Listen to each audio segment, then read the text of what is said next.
new kitchen. What we do here is go back.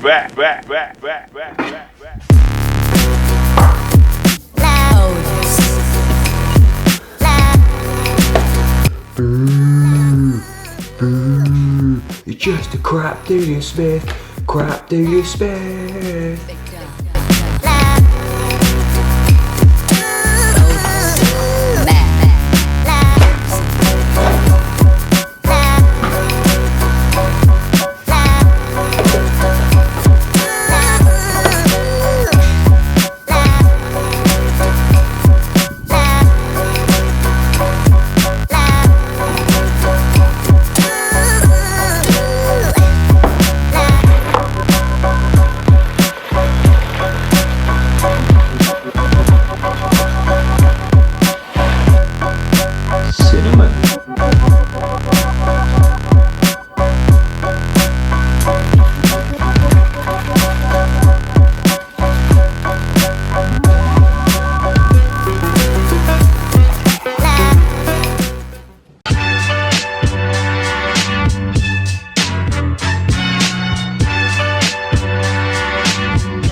Hey, what is going on, guys? TalkNorwichCity here, back for another episode of Breakfast with TNC. I think it's been about 3 months since the last one. You saw the brand new intro. Big thanks to Seb Ward, the guy who does all of my graphics for creating that. I really love it. I thought I'd have a little rebrand. I want to make Breakfast with TNC a thing, not just a one-off episode here and there. I want to make it like a staple show on this channel. I think it's got potential. And as you can see, when I have food near me, I get very excited. So if you don't know, I've got protein shreddies because I'm trying to bulk up and protein's good for you. So we've got some raspberries and protein shreddies and some cinnamon honey because cinnamon is great, honey is great. You combine it's even greater. We've got some organic peanut butter because I'm a vegan, atheist, love everyone person. Got to be organic because you don't want to hurt them peanuts. And then what I do is I dip my banana in the peanut butter and then I brought the milk up separately because I've learnt the lesson from Breakfast with TNCs. If you put the milk on your cereal too early, it goes incredibly soggy because there is a time between me making my breakfast and me eating the breakfast where it goes soggy. Anyway, let's get my milk on my shreddy, shall we? On my protein shreddy, I should say. So let's pull that little tab. We've got some semi-skimmed today. I know I had a lot of hate when I used the skimmed milk last time, and I understand the hate, but when you've only got skimmed milk in the house, what can you do? You can only do what you can do. So let's pour that on, not too much. I don't want to make them too soggy. Lovely old job. So we've got that on there. We've got some orange juice as well. Have a sip of that for your vitamin C. I'm all about healthy eating here on TalkNorwichCity. You'll never see me eating curry on here or sausage rolls. Never. Just vitamin C and organic peanut butter because you don't want to hurt the peanuts.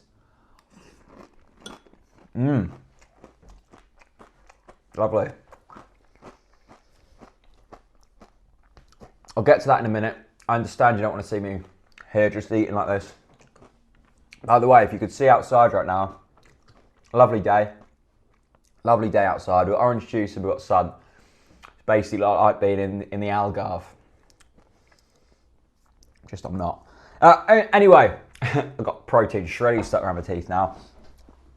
Let's get straight into the video. The first article, if you don't know what I do on Breakfast with TNT, I don't just sit here and eat. That is the main kind of concept of the show.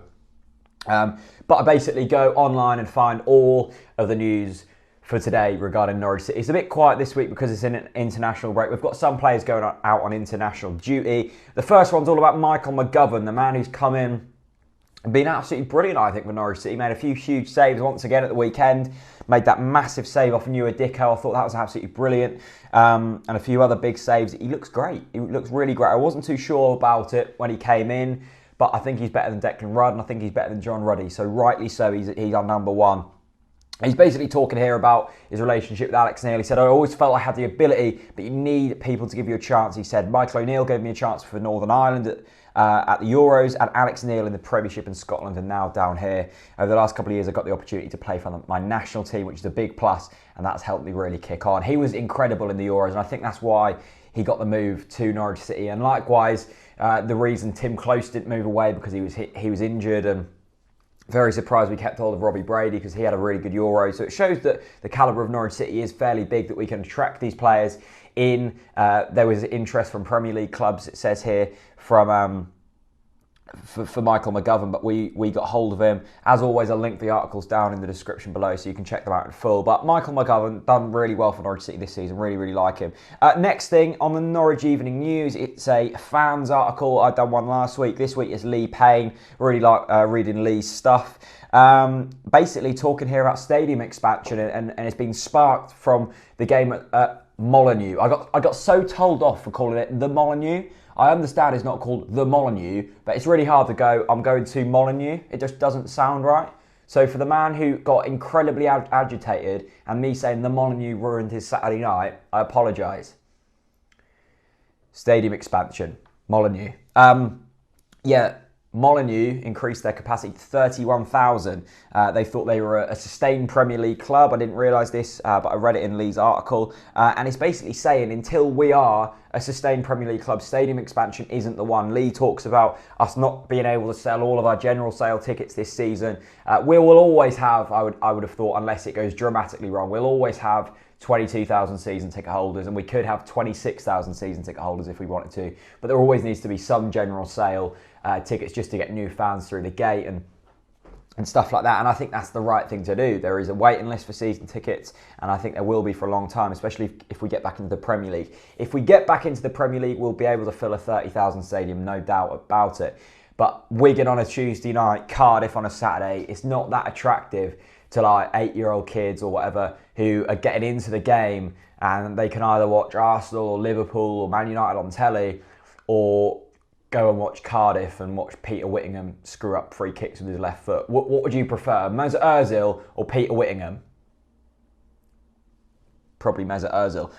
But you get to see Russell Martin and stuff. Anyway, that's not the point. Until we're a sustained Premier League club, stadium expansion isn't going to happen. This is a really great article now. It was on the Chronicle Live, which is the Newcastle paper. It's like the EDP equivalent in Newcastle. And it basically goes into it says here, how to respond to relegation, analysing Newcastle, Norwich and Aston Villa's contrast in approaches. I would thoroughly recommend watching this. Reading it. It's a very long article, but it's fully worth watching.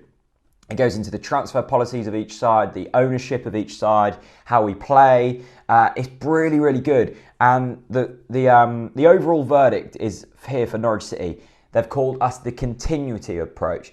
Given the fact that they have been there and done it before, and they still have a top flight squad, it would be a real surprise if the Canaries were not in the 2 automatic promotion places come May. The Newcastle United one, Newcastle are still a work in progress, but given that they are third in the table already and only look like improving further, Benitez's radical changes appear set to reap rewards across the course of the campaign, and promotion should be more than attainable. So, the Chronicle Live will obviously be biased towards Newcastle. I expect them to be, that's fine. But they're actually putting Norwich City here as the favourites out of these 3 clubs to go up. In terms of Aston Villa, there is still time for Villa to turn things around this season, though whoever takes charge will have a massive job on their hands and will be unable to embark upon their recruitment until January. So, interested. Norwich City, according to the Chronicle Live, are the favourites to go up out of the newly relegated teams. And finally, on Norwich Vital Football, talking about Roberto Di Matteo being sacked from Aston Villa and what a shambles Villa are in at the moment. They spent £30 million on Jonathan Khadija and Ross McCormack. Yes, you did hear that right. You haven't had too much caffeine. They did spend £30 million on 2 players who have never stepped foot in the Premier League. Let that sink in. Also let it sink in that they've just sacked Di Matteo. They all loved Di Matteo when he was appointed. They now hate him. Why? I don't think it's because the manager. I think it's because the players aren't clicking, the ownership, Dr. Tony, he loves Twitter, it's fantastic entertainment, but I wouldn't want him to be our owner. They're 19th in the table, they're 13 points behind us, they're 13 points behind Huddersfield, 15 points behind Huddersfield, and it looks like Steve Bruce or Sam Allardyce is going to come in. They probably will turn it around, but at this moment in time, I don't really think it's the manager's fault. I think it's the recruitment, and it always starts at the top. Dr. Tony, he's come in, he's splashed a load of his cash, and it's not working.